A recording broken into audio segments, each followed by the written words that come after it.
Hello, നമുക്ക് ഇന്നൊരു ബീഫും കായയുടെ റെസിപ്പി ഉണ്ടല്ലോ.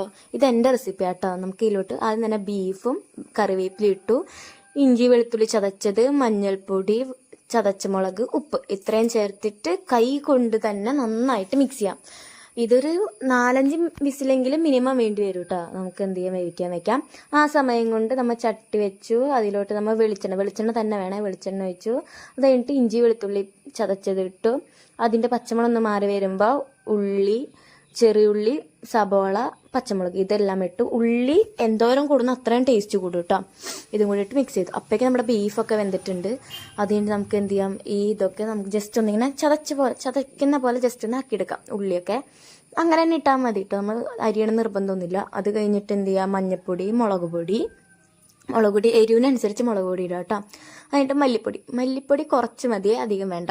പിന്നെ നമ്മൾ ഗരം മസാല ഇട്ടുണ്ട്, അതിൻ്റെ ക്ലിപ്പ് മറന്നുപോയി. അത് കഴിഞ്ഞിട്ട് ഇത് മീറ്റ് മസാലയാണ്, ഇപ്പോഴത്തെ മീറ്റ് മസാലയാണ്, അതിടുക.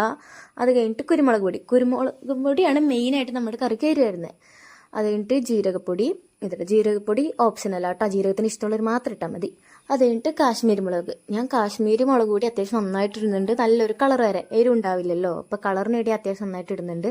അതിൻ്റെ പച്ചമണം മാറുന്ന വരെ എന്ത് ചെയ്യുക, നന്നായിട്ട് മിക്സ് ചെയ്യാം. അത് കഴിഞ്ഞിട്ട് എന്ത് ചെയ്യാം, മണം ഒന്ന് മാറി വരുന്ന സമയത്ത് നമ്മളുടെ ബീഫിൽ നിന്ന് കുറച്ച് നെയ്യുടെ എടുത്ത് അതിലോട്ട് ഒഴിക്കുക. എന്നിട്ട് മിക്സ് ചെയ്യുക. അതൊന്ന് ജസ്റ്റ് ഒന്നിങ്ങനെ തിളയ്ക്കുമ്പോഴേക്കും നമുക്ക് എന്ത് ചെയ്യാം, ബീഫ് അതിലോട്ട് തട്ടി കൊടുക്കാം. അങ്ങനെ ബീഫ് എക്സിട്ട് നന്നായിട്ട് തട്ടി കൊടുത്തിട്ട് നന്നായിട്ട് ഇളക്കി നമ്മൾ എന്ത് ചെയ്യുക, അടച്ചു വയ്ക്കുക. ആ സമയം കൊണ്ട് എന്ത് ചെയ്യുക, നമ്മൾ കായ അരിഞ്ഞ് അതിൻ്റെ കറയൊക്കെ കളഞ്ഞാണ് ഈ ബീഫ് ഉണ്ടാക്കി അതേ കുക്കറിലോട്ട് ഇടുക. എന്നിട്ട് അതിലോട്ട് ഉപ്പും മഞ്ഞൾപ്പൊടി ഇടുക. എന്നിട്ട് എന്ത് ചെയ്യുക, വേവിക്കാൻ വേണ്ടി വയ്ക്കുക. അധികം സമയമൊന്നും വേണ്ട. ആ സമയം കൂടെ നമ്മുടെ ബീഫ് അടിപൊളിയായിട്ട് വന്നിട്ടുണ്ട്.